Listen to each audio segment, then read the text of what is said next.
Hey everybody, and welcome back. I wanted to take the time to do a quick mail day recap. It's been a few weeks since I've done one of those and thought it was time. I've got a few items. It's a mix of vintage baseball, a little bit of football, and some basketball as well. A mix of old school and modern, if you will. I wanted to start off with a little bit of baseball, starting with this old London coin. It's a Jim Bunning from the 65 Old London set. Same company that did the coins for the 64 top set, so you see a lot of similarities. When it comes to these coins, oftentimes I look at the grades and it's really hard to tell the difference between like a 6 or 7 or even an 8. Very similar. So anytime you can get a 6 that looks really sharp, I was really pleased with this. Popped on it for the Jim Bunning collection. A couple more vintage items from 77. I have 3 O-Pee-Chees here, all 3 Hall of Famers, starting with this Don Sutton in 8. These O-Pee-Chee are a little bit more rarer than the tops.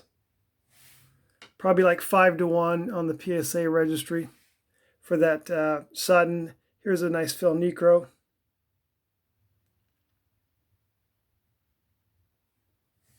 I think that is also, there's less in the population report on the O-Pee-Chee, and the same with the Bly11.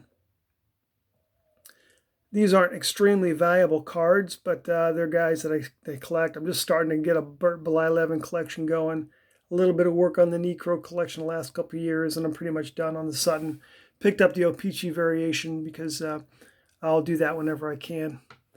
And moving on to a little bit of football action. Now, this is a card that doesn't have a whole lot of value.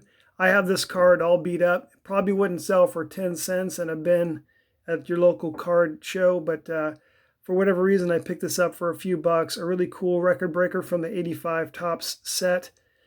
I've always liked this card as a kid and just picked it up fairly cheap when I bundled it with another card. Another old school football. For my, growing up in the 80s and early 90s, Joe Montana was the best quarterback in the NFL. Long before the discussion or even when anyone knew who Tom Brady was in the stands cheering on for Joe Montana. And this is a sports educational hand cut. So it's a near mint 7. I won it on a minimum bid, didn't pay much for it. It looks nice in the PSA holder. Just an oddball card for the Montana collection.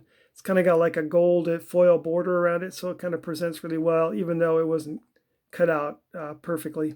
Hence the near mint 7 grade. Moving on to actually a little bit of basketball right now. I wanted to start with this 94 Finest Anthony Hardaway. So I picked this up for very, very little cost. We're talking of just a few dollars here or there. Definitely not the cost it took somebody to grade. And I didn't know much about it. I enjoyed Anthony Hardaway as a kid growing up, and a teenager, I should say, in the mid-90s. He was just a fantastic player, and he was an oddity as a 6'7" point guard with his amazing passing ability and his ability to take it to the rim and dunk and things like that. Before injuries curtailed his career, he was definitely on the way to being an NBA Hall of Famer. But that's a cool card. This is kind of rare. I didn't even realize it until I got the card, but there's only 3 of these that have ever been graded. So I did a little research. These Finest Ironmen were inserted 1 in every 24 packs. So a fairly rare insert for 94 Finest, but it's almost like an acetate card. You can see behind me there, but just a cool little piece. And I guess for all those Hardaway collectors out there, if you're out there, I guess there's only 3 of those graded, so I don't know. And then Michael Jordan card here. I'll pick up Jordan cards whenever I can.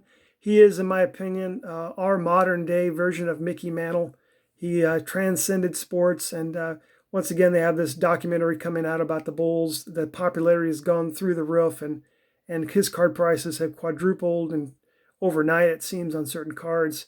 So obviously, I'm not buying any of those big ticket items. I'm just buying the few dollar ones here. It looks good in a slab, and a piece from his late in his playing career in '97.